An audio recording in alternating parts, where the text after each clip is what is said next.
I spent a really long time in my zone of excellence. It's well paid. It carries prestige. I appear as if I'm a big deal. I've got the big logos on my website. I've, done the thing. But does it fire me up? Do I dream about it? I tell people all the time, design for the life you want, not for the life that you think is available to you. I needed to make sure that my business supported my life rather than cannibalized it. And as I started articulating this more and more, I started realizing that I was not the only one. I was not the only one who had a sense, like a deep sense, like that intuitive sense that this isn't it.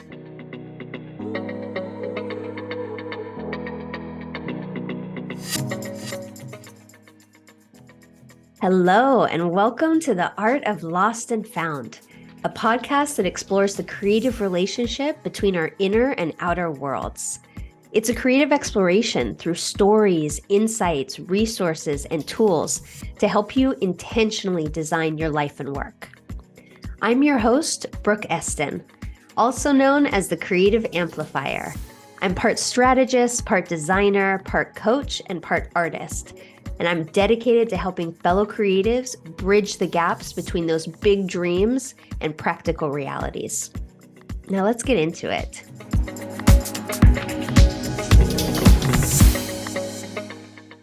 In today's episode, I'm sharing my own life story.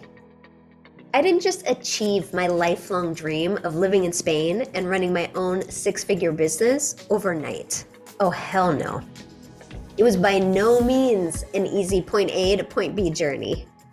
From a childhood directing plays in my California living room, to rebellious adolescence in Thailand, to growing unicorn tech startups in Silicon Valley, to living and working in dozens of countries as a digital nomad, my story is one of wayfinding. It's a story of constant course correction, guided by an unwavering commitment to my vision.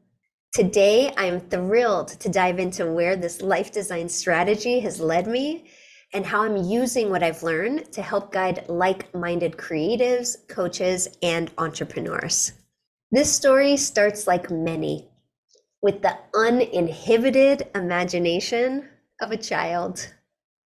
When I was a child, I was incredibly creative in a way that was very, dominant.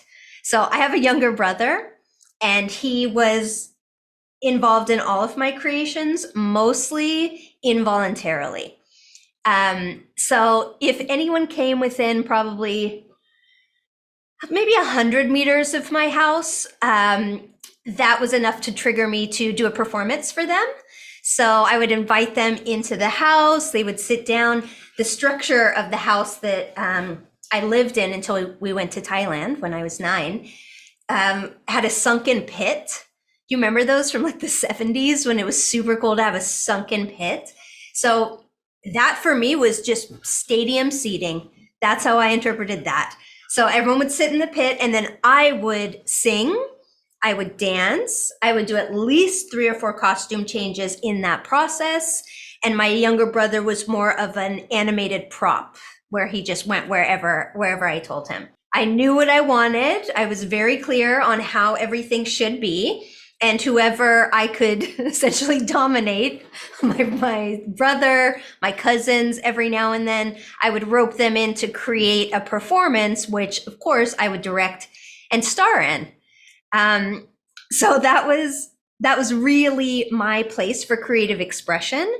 And there were 2 characters that I really identified with in the Disney series. The one that I felt like, if I was a Disney princess, this is who I would be, was Belle, and from Beauty and the Beast. And it's really interesting that I took such a liking to this character because it really played out in my sense of identity as I grew older. Because the story of Belle is she's independent, she's super smart, she is worldly, and then, she gets involved with a man who's kind of a beast who's really misinterpreted by the world, and she becomes the savior slash translator of this man into the rest of the world. So I played that out quite a bit. Obviously, did not really work in my favor. And Jasmine, which also strong, independent, strong-willed character, where love and partnership was not the objective.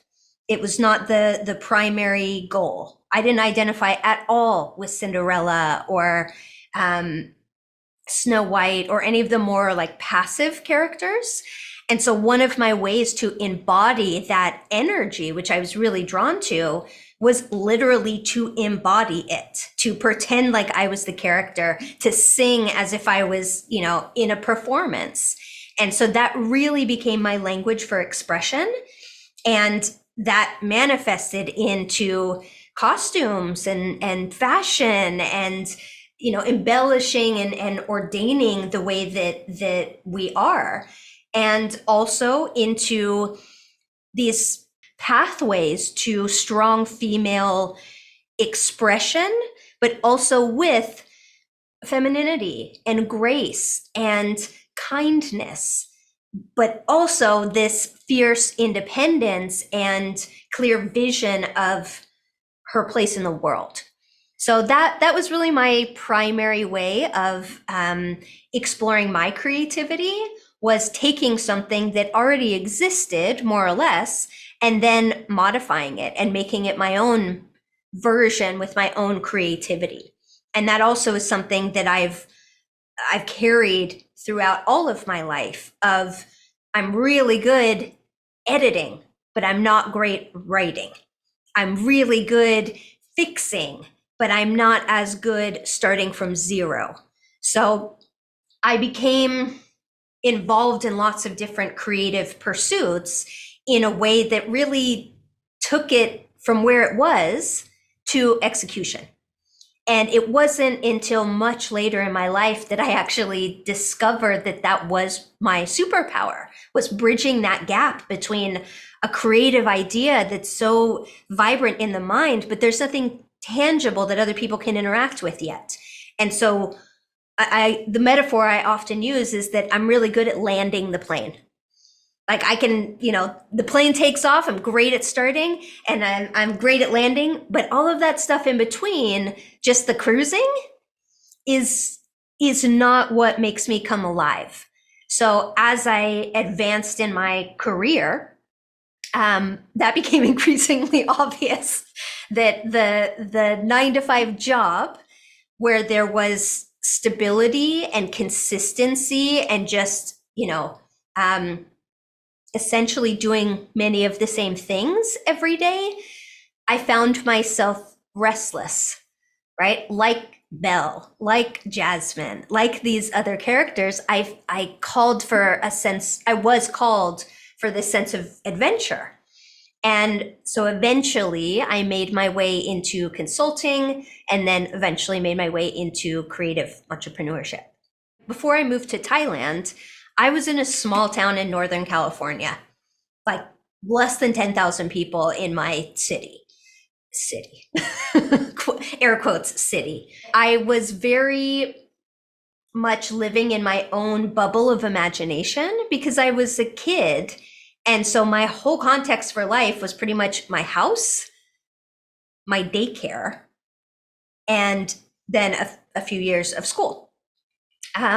So my world was very small, and they joke about my county being called Clorox County because it's all white people.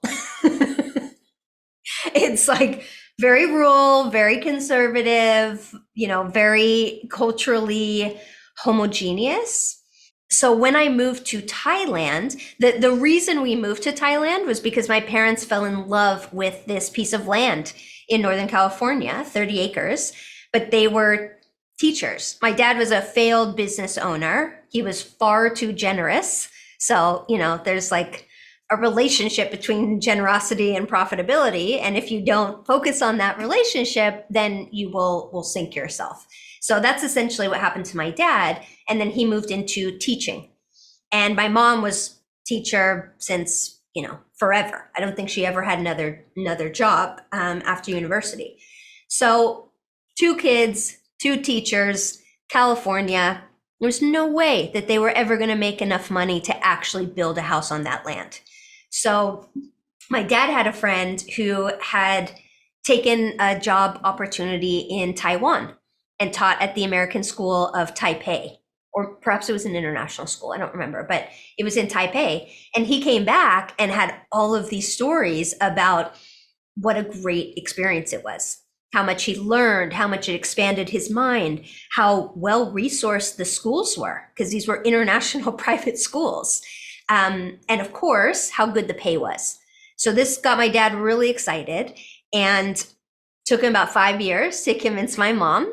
And when I was 9 and my brother was 7, we all got passports because my parents didn't have them either. They had never been out of the United States. And they signed a 2-year teaching contract at the International School of Bangkok. So this was in 1993, 93, 94. So before the internet, before you could just like Google stuff, before Thai food had taken over America, before the movie The Beach came out, which kind of Leonardo DiCaprio's movie that like put Thailand on the map. This is before all of this. So all we knew about Thailand was that it was in Asia and it was near Vietnam. And the only context we had for Vietnam was, of course, the war. So it was an incredible act of bravery on behalf of my parents, just a leap of faith. So I was excited about the move, but not because we were moving to Thailand. I was excited about the move because we were getting a lot of attention. Everyone's like, "You're doing what? Oh my God." So it felt like an adventure to me. It felt like what I had wanted to call in to my life. And so I thought, oh, this is great. Let's go. Got on the airplane and felt like we stayed on that airplane for a week, because an 18-hour flight to a 9-year-old who'd never been on a plane before was, or never been on an international flight before, was just really shocking to the system. And then when we got there, Thailand has it feels like 100% humidity. And when you're in a humid environment, every bit of your sensory experience is affected. The air smells different. Your skin feels different. I have curly hair, so what humidity does to curly hair, I had never experienced that before. So there was a lot that I experienced in an embodied physical way that I felt excited about because it felt like an adventure. And then reality hit, and I had to go to school, and I didn't have any friends yet. I was the new girl. And that was a really hard experience for me. Honestly, I think it would have been the same if I moved from Northern California to Southern California. I would have been the new girl, and socially, that's a difficult experience. I don't know if perhaps it was compounded because everything in my environment was new and unfamiliar. And then I had a couple of experiences the first year, which made me feel really unsafe. Looking back on it, it was my child mind interpreting something uncomfortable as being unsafe. And without going into too much detail, I felt like my parents couldn't protect me, and that they were orienting to a lot of changes also.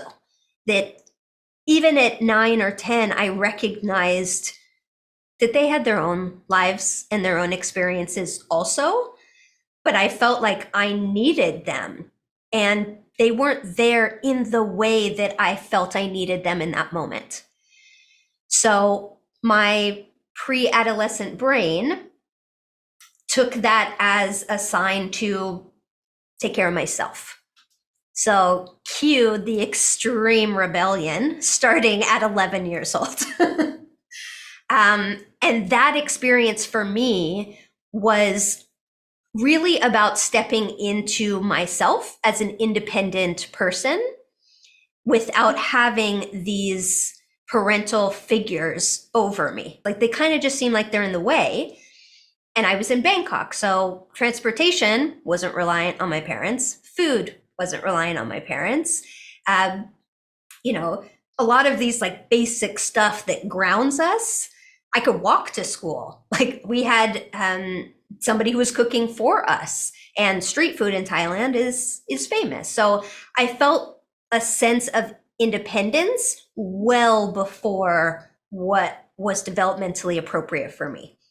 So I started smoking cigarettes. I started going out to clubs. I started drinking a little bit. I never really got into, that was not my drug of choice, alcohol. But little a cocktail when I would go out or whatever. And I was so young, that's all it took. And dancing, I loved dancing. And in Thailand, in Bangkok, there were clubs everywhere. So I could go dance with my friends and feel like I was an adult when really I was a young teenager.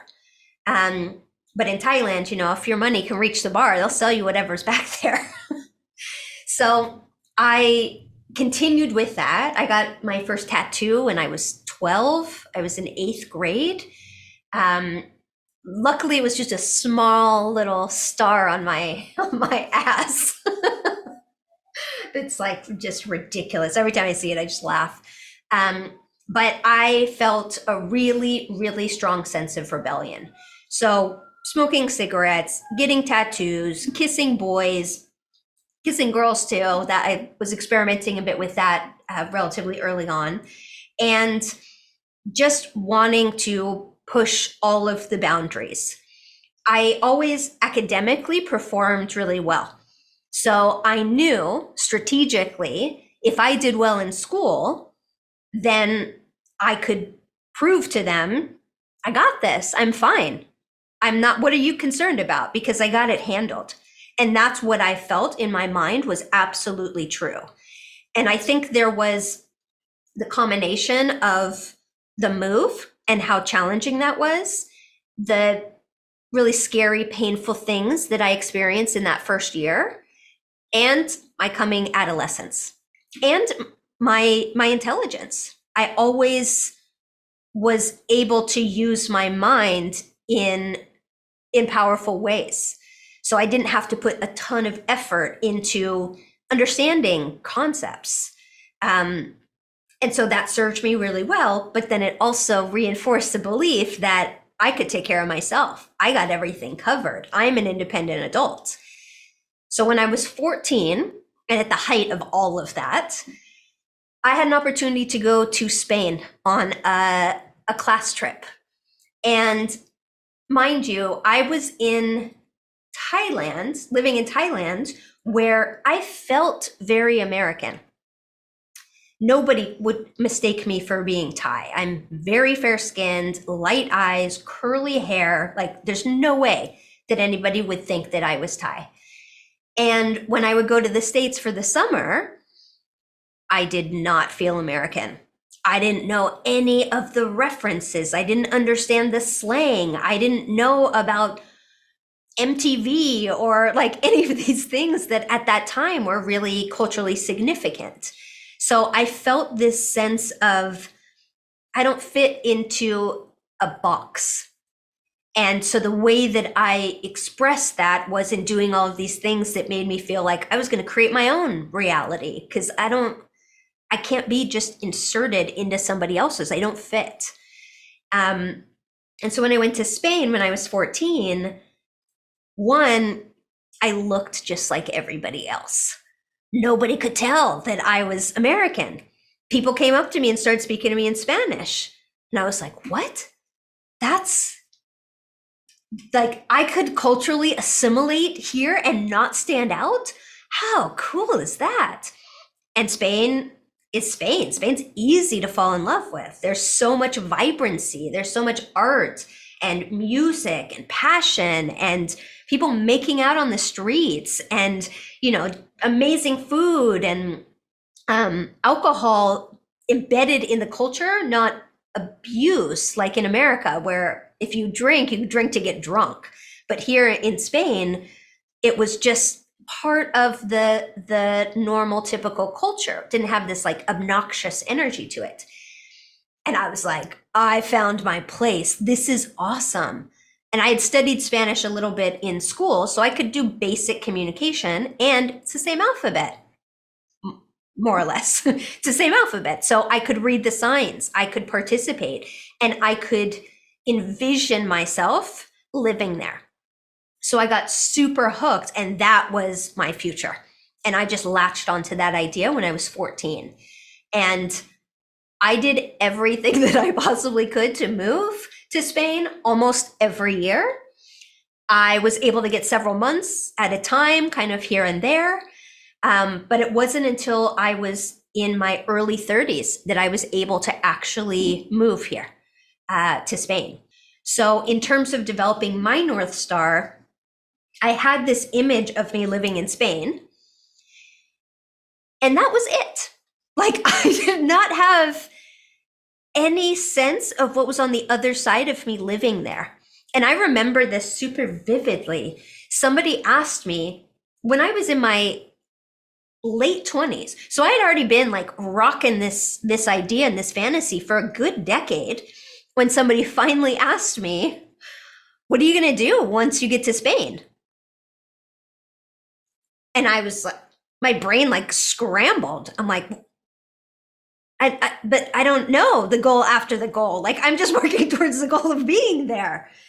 And they kind of looked at me like, oh, that's going to be an interesting journey for you to take.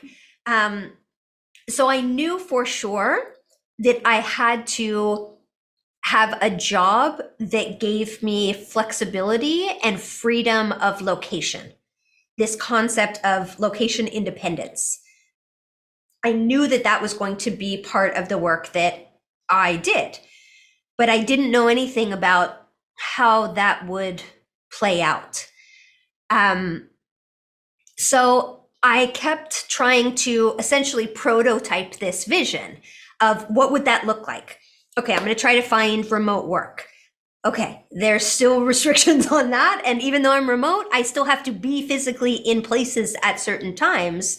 So, okay, that's a little bit more challenging.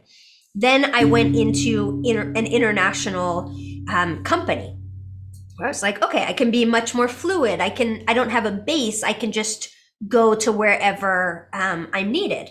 And that was amazing. And I had such incredible experiences, but I didn't have a visa to stay in Europe.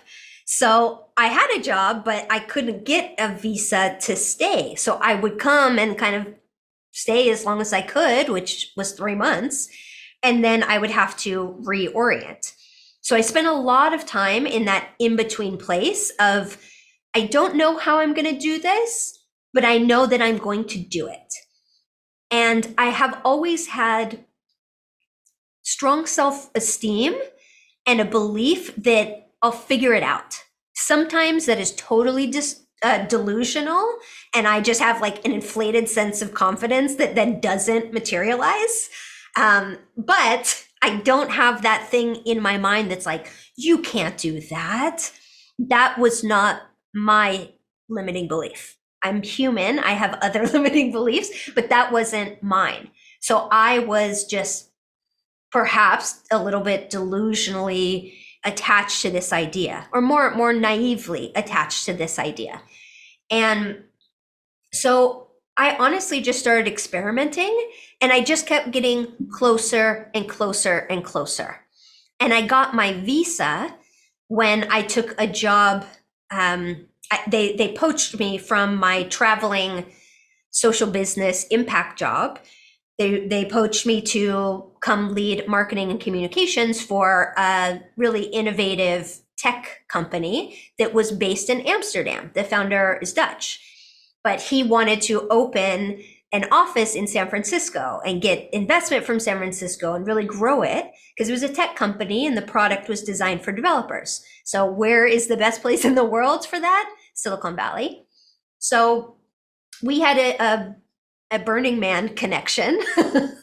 Go figure. I think the first time I met this guy, I was naked and running around in the forest like all of us were. And yeah, it was just a really interesting sort of series of events that they all came together. And he saw something in me and just went all in.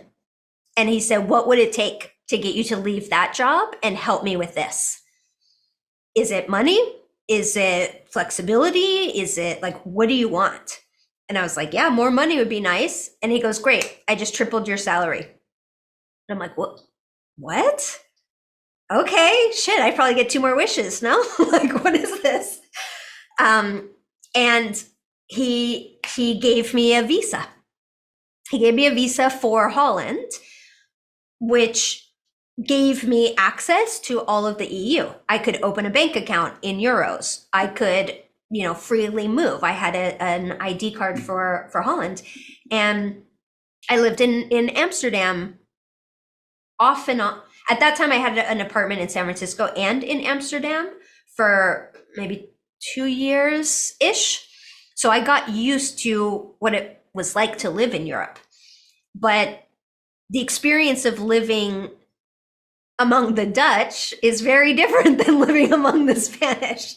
So I was like, yes, but I'm also looking for more of that flavor, that spice, and also the weather, right? I'm like California, Thailand. So Holland was not, the Netherlands is not, we used to joke and say, "Oh, remember summer last year? Oh, yeah, it was like the best day of the year." Like, yeah, that's how it felt. Riding my bicycle wet and cold was almost daily, was not ideal for me. So that is a whole other story of how that ended. But essentially, when it ended, it became very clear to me that I overcommitted to the world of men and machines. I was working in a tech startup that's product was focused on developers. So highly like deep tech. And not even like fun tech, like, ooh, Uber or, something like that. It was like, no, we made a tool for developers to code. So it was very specialized. And so after trying to put myself in that box of being a, six-figure, working with Facebook and Google and Singularity and Salesforce and like all of these big companies, getting the external validation that this person is creative and competent and can do big things and can execute on their ideas, was becoming more and more a part of my identity. And then the trauma really that happened that caused me to then leave that world deeply affected me. And without going into too much detail about what that is, I will just say the timing of it was after Ellen Powell. She sued a big investment firm in California in Silicon Valley for sexual harassment against her boss, and she lost. And it was a really, for a lot of women in the Valley, like it felt like a gut punch because we all knew that experience and there was no justice for that. So it was after Ellen Powell, but before the Me Too movement. So it was a really strange time to be dealing with being a woman in tech and the type of attention and dynamics of that experience. So it was really tough for me. So after that ended, and I felt like I needed to just recalibrate. I felt like I had lost that North Star because even though I had the visa, even though I had the money, even though I had I thought that I had the freedom of movement to be, working for a Dutch company, but living in Spain, it became really clear to me that I was off my path and that I dimmed my North Star because it was not so convenient for me right now. But then I lost the connection to it. I lost that energy of it. And I knew that I needed to get back into my body because I was in my head all the time, in my head, and working on computers, sitting for 10 hours a day, working, looking at a screen. Like, I felt like these more alive, activated parts of me were atrophying as I was trying to fit into what I thought that I should be. But I knew that that wasn't my place. I just thought that that was a stepping stone to where I was going. And it wasn't until I was so far in it that I realized, no, I took a hard left when I needed to take a right. And so right around this time, I had the opportunity to walk El Camino de Santiago with a girlfriend of mine. And for those of you who don't know, it's a walk across Spain. It's a good, like, month of walking 5 hours a day kind of a experience. It's a pilgrimage. Originally, the history of it is a pilgrimage. But as someone who's not religious, it's a journey. It's an adventure. It's, the journey is the destination in that. And so when you finally arrive at the destination, all the energy of the journey tends to just like pour out of people in a really emotional way. And when you're walking across a country, you're not sitting, you're not on your devices, you're carrying everything. So I didn't bring my computer. I didn't even bring my iPad. Like, it just was a very embodied, immersed experience. So the combination of that and leaving Silicon Valley, leaving all of that behind, I went back to Thailand and got my massage therapist training and just really went back to my roots and where I felt like I could remember myself. I had to remove myself from that environment in order to reconnect with myself. And so in that experience, it really helped me remember what was most important. And I can't speak around the circumstances of this, but in leaving, I was able to get some money. And that money was what I told myself, it was my bridge. It was my bridge to where I'm at now, to where I want to be. Like, I am buying my own time. So I didn't feel pressure to get a job. I felt like the move for me was to heal and was to recalibrate and was to reconnect with that authentic part of myself. So from there, I actually went into health coaching and I became a certified integrative health coach. And I also got a certificate in therapeutic art coaching. And I painted. And I had a couple of shows in Spain, which was just incredible. Not gallery shows, they were in bars and restaurants, but it didn't matter to me. It was a way for other people to experience what I had just created. And so I had a lot of experiences that really put me back in my body and put me back in touch with the vision of my life. And so that gave me an opportunity to really redefine my values and what was most important to me and redefine the types of experiences that I wanted to call into my life. So it was right around that time that I came across the work of a woman named Danielle Laporte. And she has something, I don't know if it's still part of her main curriculum, but at that time, she had something called Core Desired Feelings. And it was a framework for basically replacing goal setting, because goal setting is all about achieving something tangible or external. But the expectation is I'm going to feel different once I achieve that. But anyone who's set goals and have reached those goals knows that's a fallacy. Like, that, just because you achieve something doesn't mean you feel any different. A lot of times that just cues you to kick the goalpost out even further and restart the thing. And then you're constantly chasing after something that there's no destination. You're just in that cycle. So I recognized that. And when I came across her framework, I felt like this is an exercise that's going to be really like game changing for me. And I had no idea at that time the course that it would take me on. Now I have my own version of it and it's woven into the program that I offer. But essentially, it was asking, how do you want to feel? Not what do you want to do or what do you want to have or even who you want to be. It was, how do you want to feel in your life? And have that be the goal.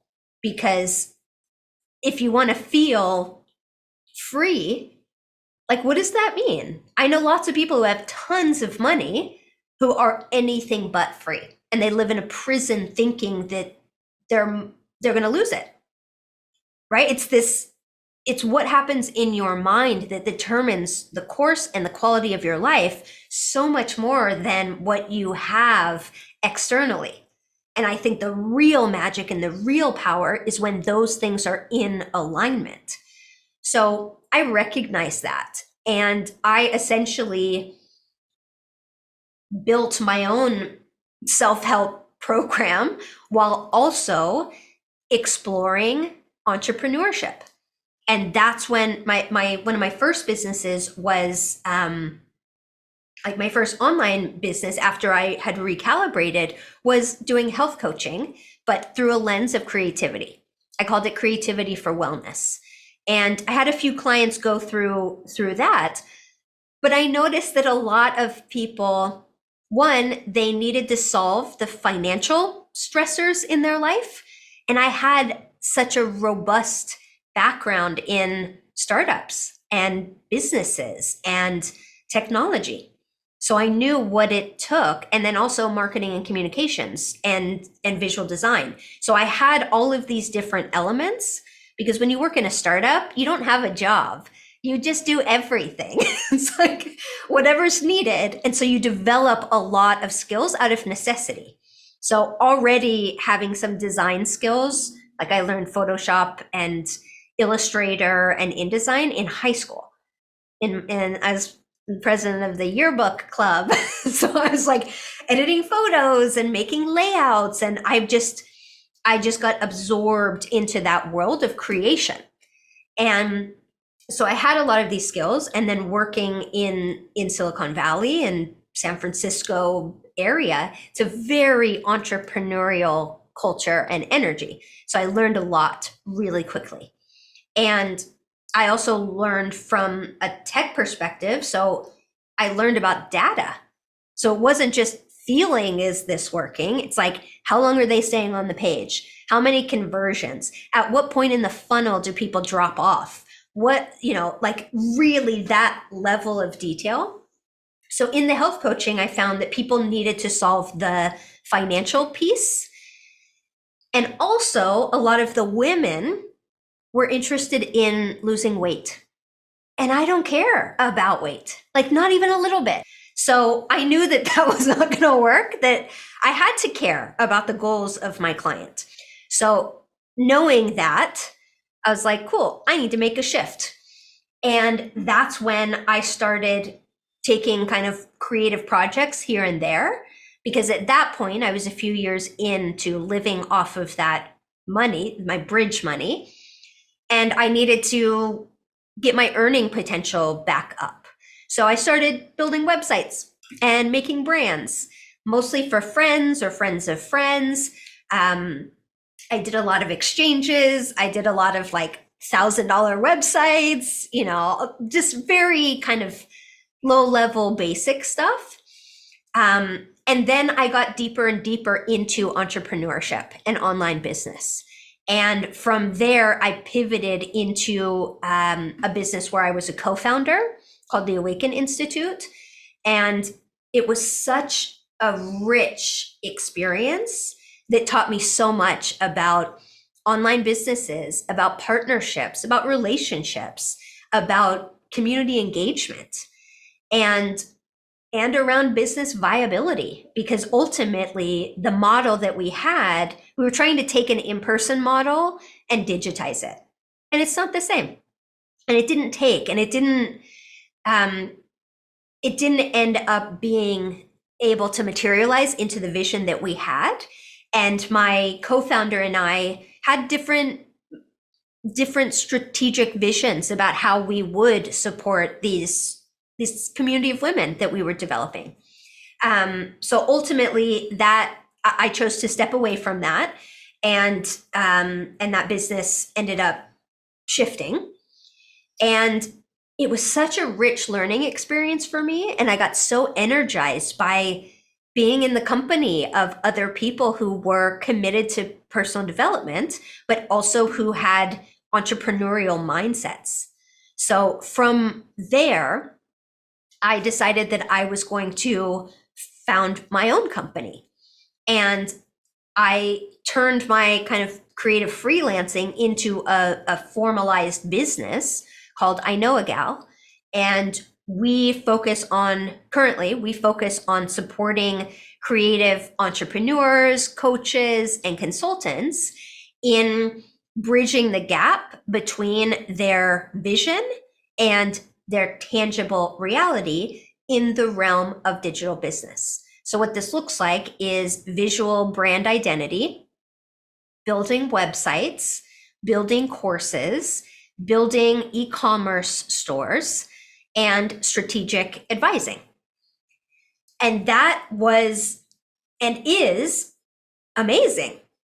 And it also is not fully in alignment with my North Star, which my North Star does not have me sitting alone at a computer working on something as if I was in high school working on the yearbook, right? In Adobe, in Figma, in, Webflow, like whatever the tools that I happen to be using, it's a solitary experience, and I don't find it energizing.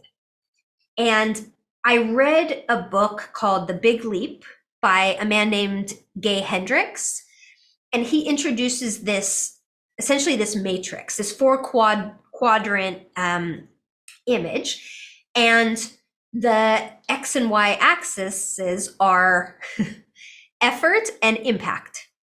Like, how much effort does this require of you? And then what impact does this have? So these 4 quadrants are your zone of incompetence. That's something that takes a lot of energy and the impact's really low. Like, it's really hard and you're not very good at it. So that's your zone of incompetence. Ideally, you don't do anything that's in that zone, right? The next is your zone of competence. Like, I can do it, but it's kind of energy consuming and, I'm not great at it, but I'm okay. It's like doing my taxes, right? Like, I could follow the steps on TurboTax or whatever, but like, I might really be kind of rolling through this in a way that is not in my best interest, but I could do it. I made the deadline. Here's my money, right? Then there's a zone of excellence. And this is where most people get stuck because they're good at something, but it doesn't energize them. So, the person who's like really good at planning and everyone's just like, oh, can you plan this? Or really good at organizing. Oh, can you help me with this? But the response of that person is like, oh God, really? Like, I'm good at it and I can do my stuff, but like, I wish you would have picked someone else, right? That's the zone of excellence. Maybe you feel even neutral in that, or the energy that you get from that is from external validation. If someone's like, wow, you're amazing at this. Oh, great. And that's what gives you the energy and the sense of satisfaction rather than the thing that you're doing. It's people's response to that thing. And I spent a really long time in my zone of excellence. It's well paid. It carries prestige. I appear as if I'm a big deal. I've got the big logos on my website. I've, done the thing. But does it fire me up? Do I dream about it? Am I waking up energized? Like, I cannot wait. I cannot wait to move forward on this thing. Sometimes, yes. But the times where that's yes is when I also have a component of coaching. That's where I'm like, you got a vision? Great. Let's clarify it. Let's work on it. Let's explore all the possibilities of this. Like that place of imagination, of possibility, of strategy is really what lights me up. It's the act of making ideas real. It's not just the execution part. And when I do a lot of design projects, a lot of clients come saying, I know exactly what I want. I just don't know how to build it. And I'm like, okay, cool. I can build it. Great. And I feel relatively neutral versus the projects that start with coaching and really get activated. And we realize like, oh, reason you've been struggling is that your business model doesn't actually match the things that you want to do. And your time is going into a place that's not actually giving you a high return on your investment. So let's explore other business models. And that is like an activation. It's like a transformation. I tell people all the time, design for the life you want, not for the life that you think is available to you.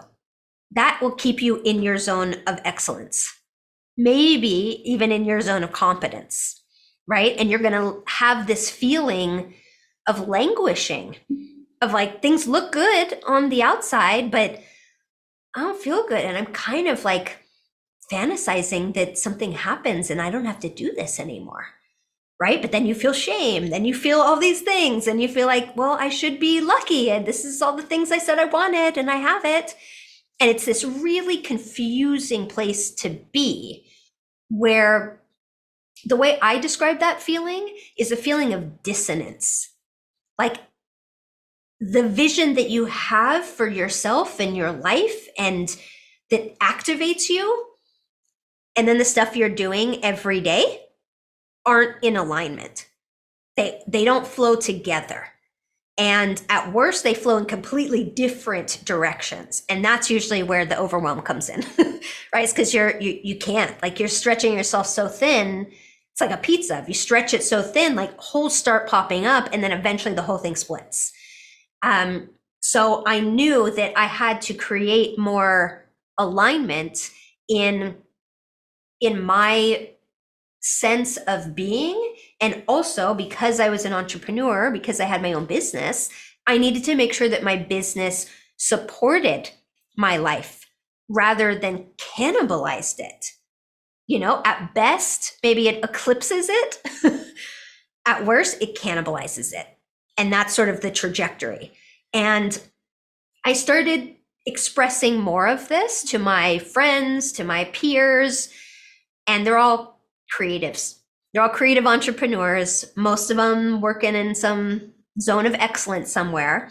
And as I started articulating this more and more, I started realizing that I was not the only one.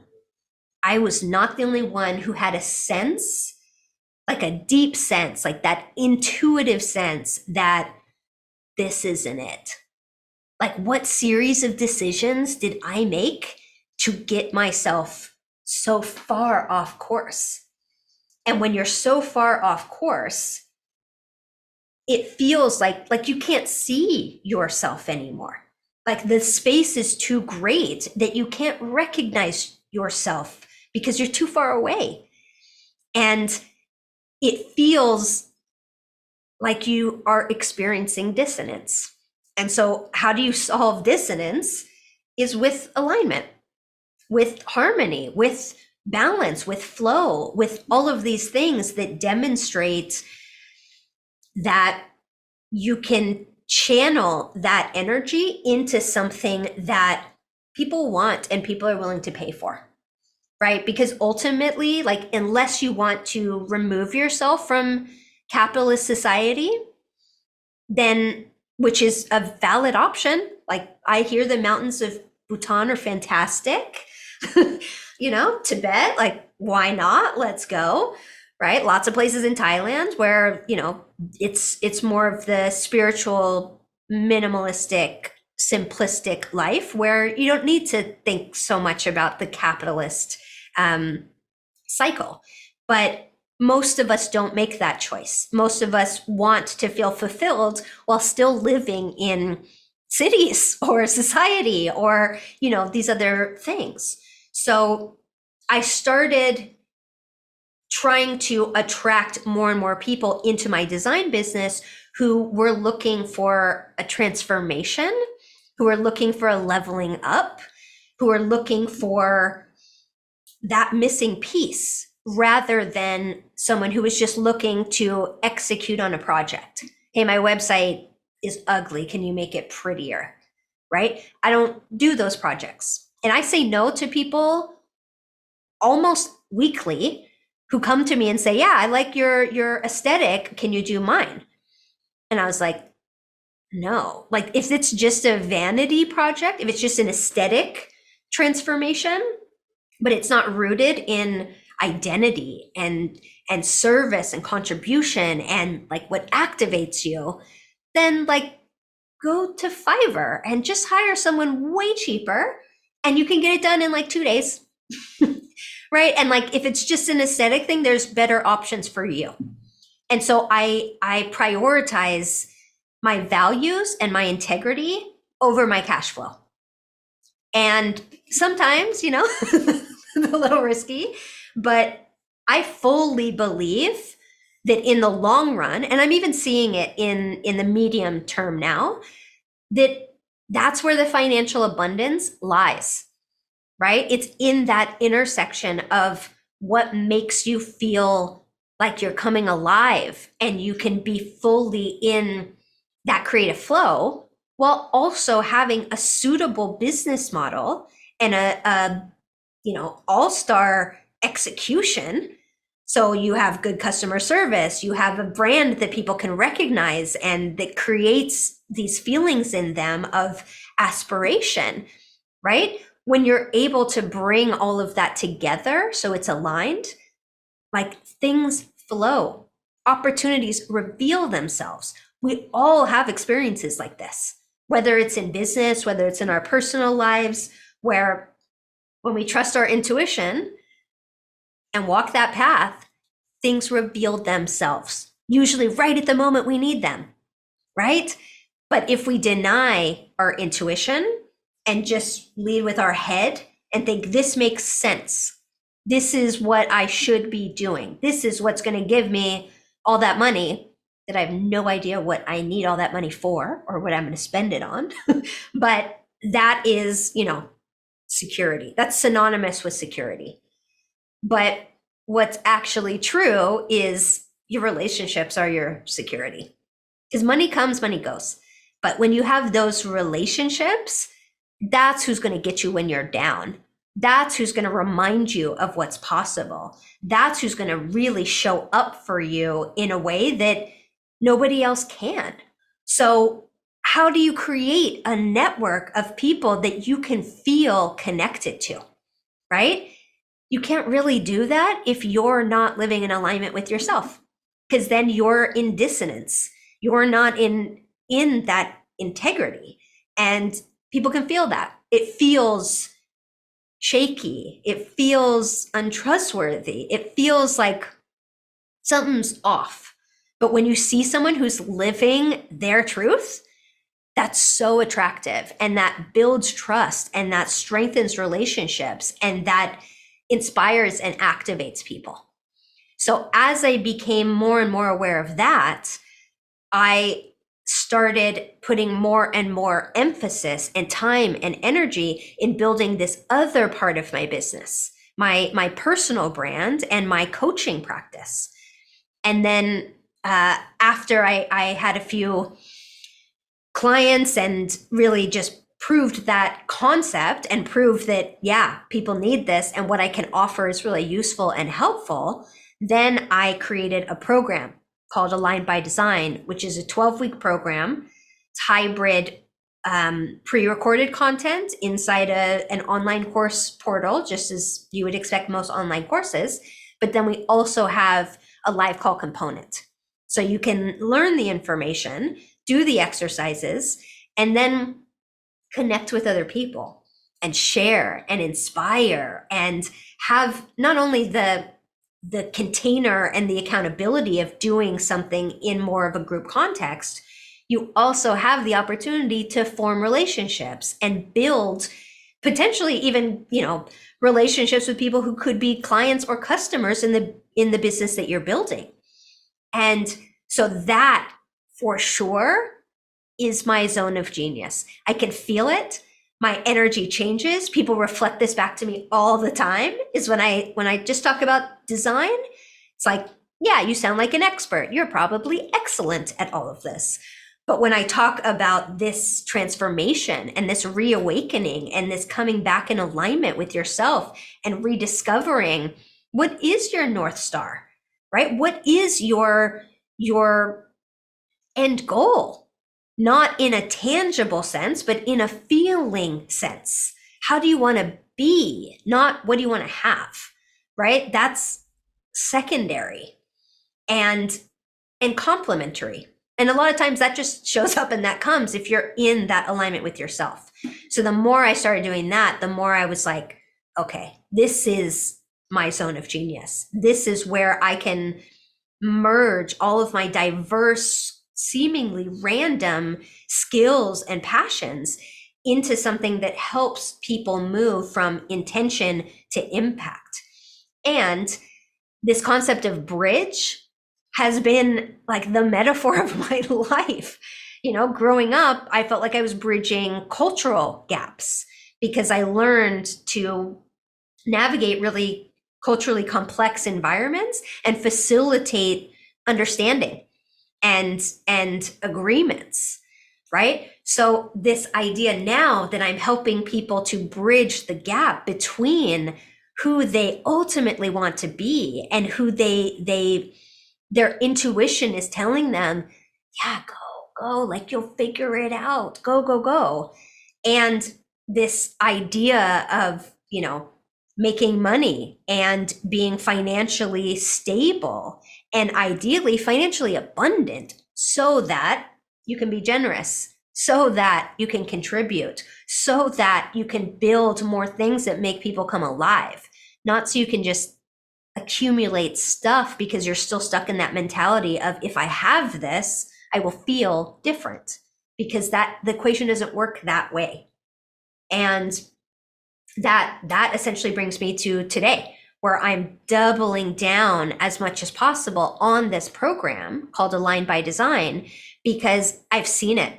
I have the testimonials to prove it. Like, it didn't just work for me. It also is a framework and a concept that feels really needed, especially now when, if you're only relying on your skills rather than what like energizes and activates you, like that is very short-term thinking. That's going to lead you to burnout at best, and at worst, you'll be replaced with a skill-based AI in, the next few years. Like, that's not a long-term plan, but you're sacrificing so much for something that ultimately is not going to satiate you or serve you. So it feels timely. It feels like the thing that people are craving, but they don't always know how to articulate or know what they're looking for. But based on my experiences working with private clients and then running this group program, I know it to be true. Like, this serves a really important need right now to help people reconnect and realign with their own genius zones and what brings them the most joy and purpose, and in alignment with that, financial abundance. And that's my story. That's the quick version of how I got from being just like everybody else, trying to find my place, trying to carve out my space in the world, to where I'm at today, aligned, abundant, feeling like I'm living my purpose. Don't get me wrong, being aligned, being abundant, feeling like you're living your purpose is not an end-all be-all.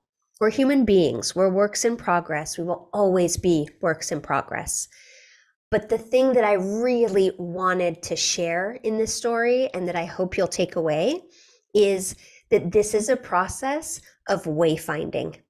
You make a commitment to your vision and you stay the course. You do not give up. There is no failure if you keep moving forward. Then it's just a stumble. Eventually, with enough time and persistence and dedication and support, I brought in a lot of resources. I did a lot of trainings. I hired a lot of coaches and mentors and people to support me along the way. If you're able to make these investments and stay the course, then you have no idea what you're capable of. Your wildest dreams are available to you. As I always say, design for the life that you want, not just the life that you think is available to you. I hope that you found joy and excitement and enthusiasm of your own while listening to my story. I hope you walk away feeling inspired, empowered, and activated, as well as curious about what might be possible for you. Thank you so much for listening to today's episode of the Art of Lost and Found podcast. I hope that you are feeling inspired and empowered to go forth and explore your curiosity and creativity. As always, if you want any more information about any of our guests or the show notes or anything we discussed on today's episode, you can head over to www.brookeeston.com/podcast. Thank you so much and looking forward to seeing you in the next episode.